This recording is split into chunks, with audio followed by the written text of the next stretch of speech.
Hey guys, Hawaiian Shaman here, your host of the Southeast Shamans, and welcome to our Week 4 Team Builder. This week we're going up against the Philadelphia HMO Tours, coached by their coach Benelson. And guys, this match means a lot to me because you guys saw last week we lost. We ended our 2-week winning streak by getting an L during Week 3, and that stung a little bit, but props to Denise for putting up a good match. But yeah, I'm really hoping that Week 4 we can come back, grab another win, put ourselves back in the race for playoffs.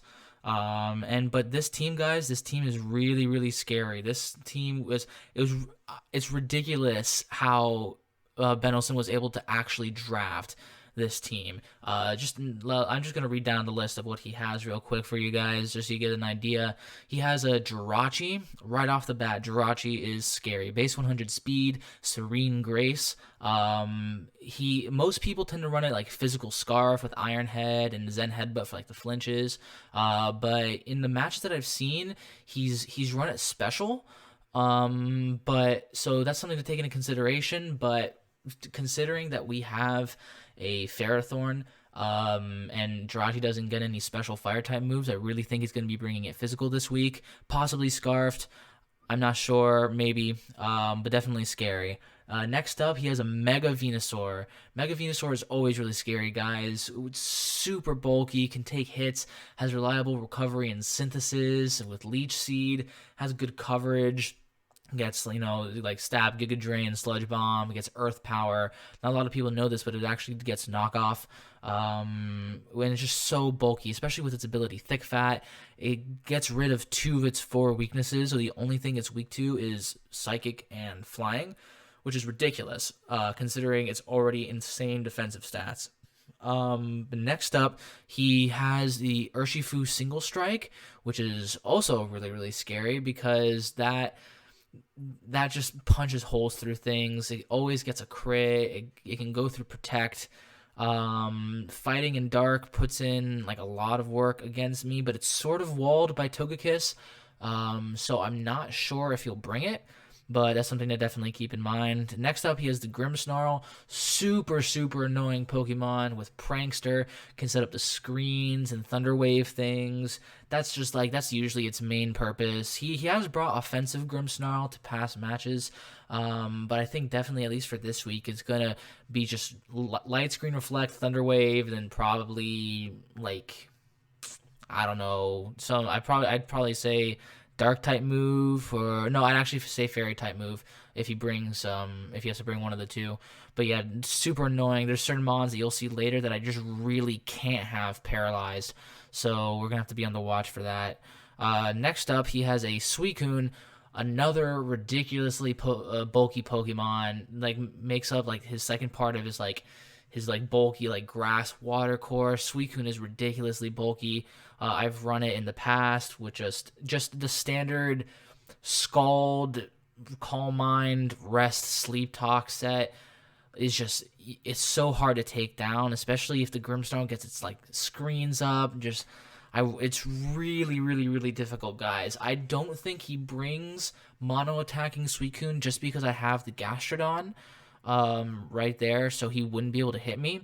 So I'm guessing something more like Scald, Substitute, maybe Ice Beam and Toxic, something like that, something along those lines. Maybe Calm Mind instead of Ice Beam if you just intend on toxicating the Gastrodon. But definitely really, really scary, guys. If that thing starts setting up, it's as you can see from last week when the Clefable started setting up, it's going to be really, really hard to deal with. Next up, the scariest Pokemon on his team for this matchup, guys, is his Mamoswine. Ground and Ice stab coverage is so good against my team offensively. It's absolutely ridiculous. And I'm really thinking he brings Scarf Mamoswine this week. Scarf Mamoswine, as soon as the Togekiss is gone, it just clicks Earthquake and just decimates absolutely everything.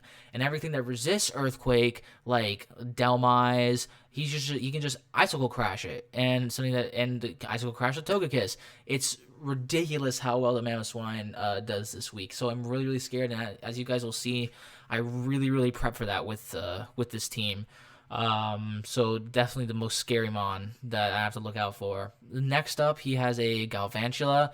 Galvantula, I'm not too worried about offensively, but am really worried about one thing, and that thing is sticky webs. Um, this week is just a really like not a great week for Delmise. Otherwise I would have brought him just for sticky webs, but Delmise just doesn't do well at all against this week. And then as you'll see, I'm not able to run defog on Togekiss, so there's only one way that I can stop Sticky Webs from getting up, and you guys will see that in the team builder I pointed out. But if Sticky Webs goes up, that's going to be such a pain, and it's the Sticky Webs plus the Scarf Mamoswine is going to be really hard to deal with. So I got to make sure to stop Sticky Webs at all costs. Next up, he has a Noivern. Really fast mon. I don't think it comes this week. It has, like gets Boom Burst and, Draco Meteor, Flamethrower, Hurricane, stuff like that. It gets U-Turn and Taunt. It's a really fast Taunter. But I'm not too sure that it comes. It might. It could. There's honestly really nothing on his team that I see not coming, except for yeah, really every single mon on his team could come this week, guys, which makes this even harder to prep for. But Noivern's definitely on like the lower list of things I think he brings. But yeah, just standard Boom Burst, Flamethrower, Draco Meteor, maybe Taunt, maybe U-Turn, something like that. So yeah, next up he has a Swellow. Swellow is actually something that I really think could come this week, guys. Probably a I don't know. He could bring either like the Guts one or the Spec Scrappy, but it's really fast, and I think it'll do well, especially if he wants to make sure that he can like check my Infernape. So definitely it probably comes, and then he has a Regigigas, which I know you guys might be thinking, oh, you don't have to worry about the Regigigas, but guys, I kind of do have to worry about the Regigigas because Regigigas is so annoying because it has slow start, but if it can sub like Toxic Protect for long enough, it can get rid of the slow start, and then it can just start just demolishing things. And I really don't have that many answers to it. So I'm just really hoping he doesn't bring it. That's all I can hope for, that he just doesn't bring it. I think he might not bring it just because I have the Infernape there that outspeeds, and like the my Ferrothorn that sort of walls it, because if he runs like the Toxic Sub Protect set, he only has room for one attacking move, so it's probably gonna be a stab normal move, and Ferrothorn resists that. So I don't know. I don't think he brings it, but it could be kind of scary if he does. So yeah, that's his team, guys. Again, really scary. That Mamoswine's really scary. The Suicune's really scary. Sticky Webs is absolutely terrifying. But I think we got a really good team this week. I think we've sort of prepped for everything. And so yeah, let's dive right into it. First up, we have Loxus, our Raikou. Choice Specs Raikou coming back again, guys. As you guys saw in week 2, Choice Specs Raikou absolutely just obliterates things, and I'm really hoping it can do the same here. Max special attack, max speed, just here to hit hard and outspeed things. Inner focus ability because of that Jirachi. Again, like as you saw when we went against the news, not a lot of people know that the dogs get inner focus. So maybe I'm hoping that he kind of forgets that, and maybe I can get a hit off if he thinks he's probably gonna flinch and he doesn't. So that can be really helpful in like a sort of emergency situation where it just really can't be flinched. With zero attack IVs running Discharge, Aura Sphere, Shadow Ball, and Volt Switch. The Discharge is for general electric stab. Hoping to throw some pairs around for something that you guys will see later. The pairs are could be really helpful this match. Aura Sphere is here because this is the plan, guys. Choice Specs Raikou. If I can get Choice Specs Raikou in for free, Choice Specs Raikou is standing there, especially if I can get it in free against like the Suicune or maybe the Swellow or the Noivern, something like that. And I can just sit there, and he switches to Mamoswine thinking the electric type move absolutely has to come, and then when he makes that switch, I just click Aura Sphere, and Aura Sphere one-shots the Mamoswine 100% of the time, just absolutely demolishes the thing. And I'm really hoping that turn of events happens, because again, guys, really scared for the Mamoswine, and this is one of my many ways to check it. Shadow Ball there just for like the Jirachi, mostly, just to take care of that if I really want to hit that harder. And if it's like one of the only things left on the field. And then Volt Switch just for some switching potential, just to, sort of get in, get out if I really want to hit something hard, but I really don't want to stay in. So yeah, I'm really, really hoping Loxus or Raikou puts in work week 4. He brought in I think it was 4 kills week 2 with Choice Specs. I'm really hoping he does something similar this week, guys. Next up, we have Bluebell the Miltank. One of you guys' favorites, running Sap Sipper instead of Thick Fat for leftovers. And I know you guys are thinking, well, if you're so scared of the Mamoswine, why aren't you running Thick Fat? Mostly because I have other answers to Mamoswine, but I really didn't have much for the Venusaur. So this way I have sort of something.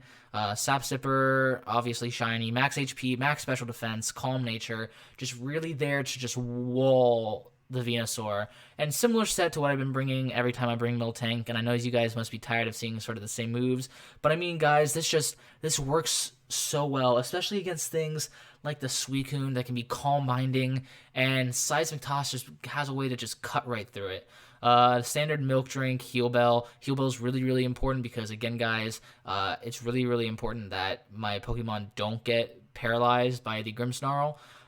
So that's really important. And then Thunder Wave instead of Toxic, because as I mentioned with the Raikou, paralysis is going to be really, really important for this match. It's part of one of our win conditions, as you guys will see later. So yeah, the Miltank's here just to sort of wall the Venusaur, takes any other special hits from like the Suicune, and like the Noivern and the Spec Swellow and stuff like that.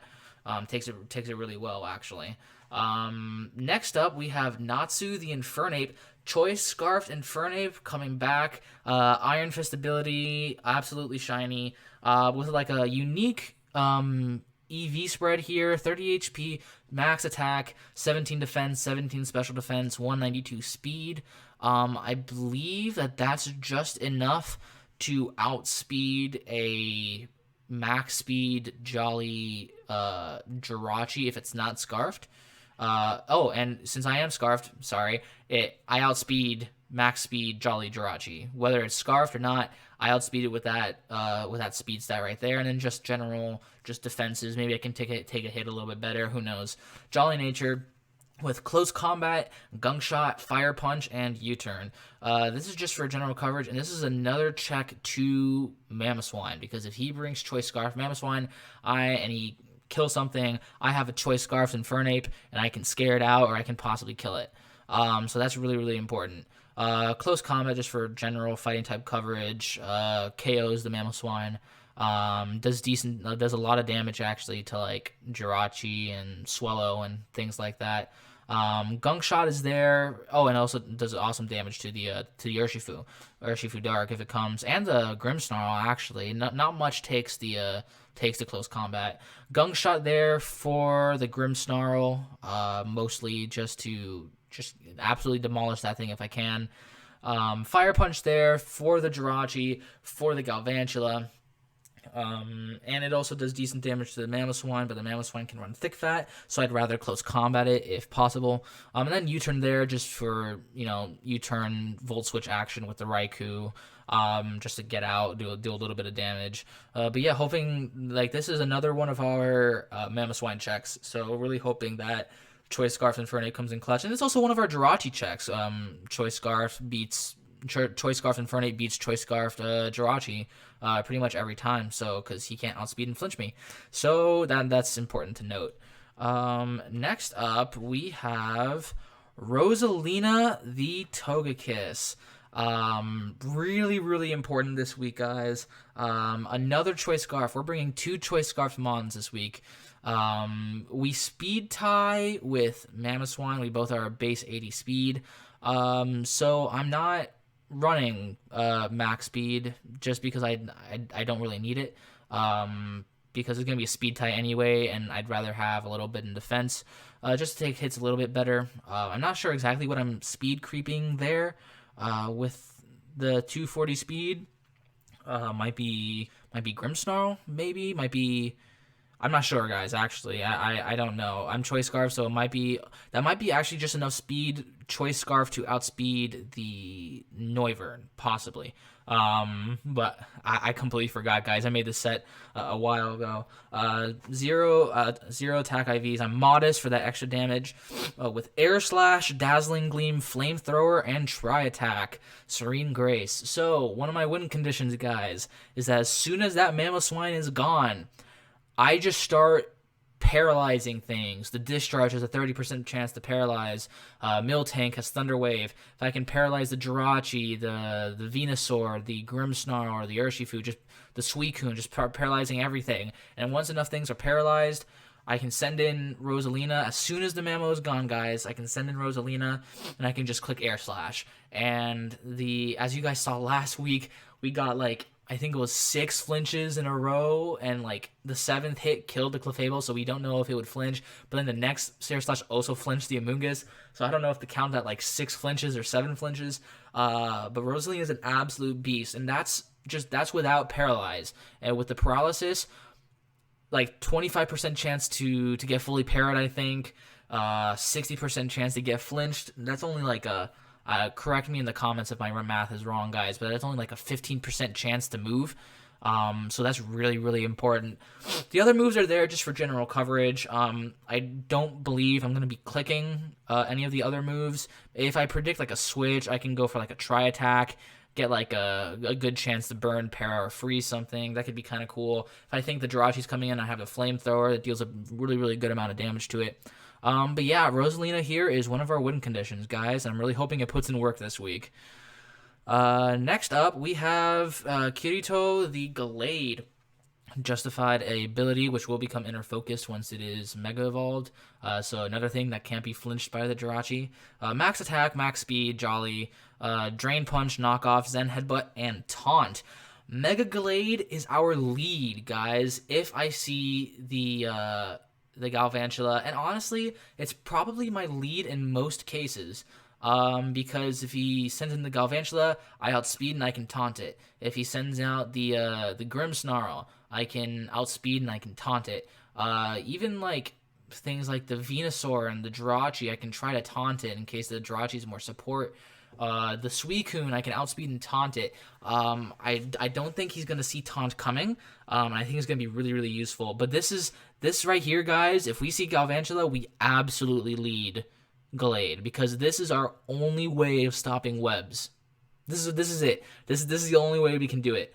We gotta taunt it first turn, and then just try and if he switches out, that's fine. But we just gotta, as soon as we see Galvantula, we bring in Gallade. That's basically it.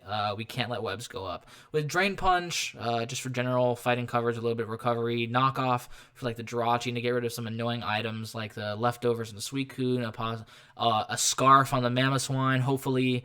Scarf on Jirachi, hopefully. Knockoff does a lot of damage to Jirachi. And then Zen Headbutt, just for other stuff. I didn't really have another move to put there. And it's for the Venusaur mostly. Does a lot of damage to Mega Venusaur. And finally, we have Pickle the Gastrodon with a really, really unique set here. This is another sort of answer to Mamoswine, but also this is I'm not going to say sweeping potential, but possible sweeping potential. Max HP, max physical defense, bold nature, with the Sticky Hold ability. So no one can take off my leftovers, which is really important because as you guys can see there, that is my only form of recovery. I'm not bringing recover. Running Sludge Bomb, Earth Power, Stockpile, and Yawn.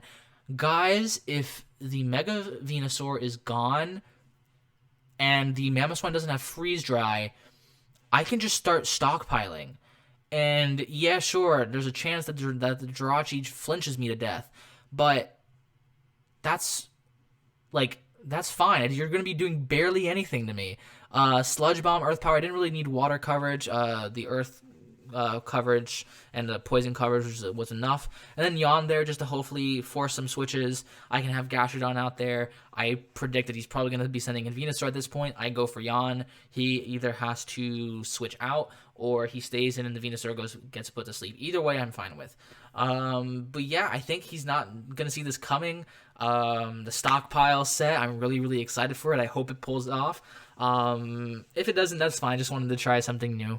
But yeah, guys, that's pretty much it. We got a solid team here. Really hoping that the Raikou puts in some work again. I'm really hoping that the Togekiss with the air slashing and everything getting paralyzed, I really hope that works. That combination there could be deadly. And yeah, guys, I'm really excited for this week. I'm kind of nervous. Last week's battle sort of put me like a little bit on guard, a little bit made me a little bit nervous, just because that Clefable was so unnerving. But I think we got this week, guys. If you like this video, please leave a like down below. It really, really helps more than you guys know. And please don't forget to subscribe for more content. Also, please go check out the cage lock that just dropped a few days ago as you guys are seeing this. Episode 1, where we get our starters, is up on my channel. So please go check that out. Give that a like. And yeah, thank you guys for watching, and I'll see y'all in the comments. Peace.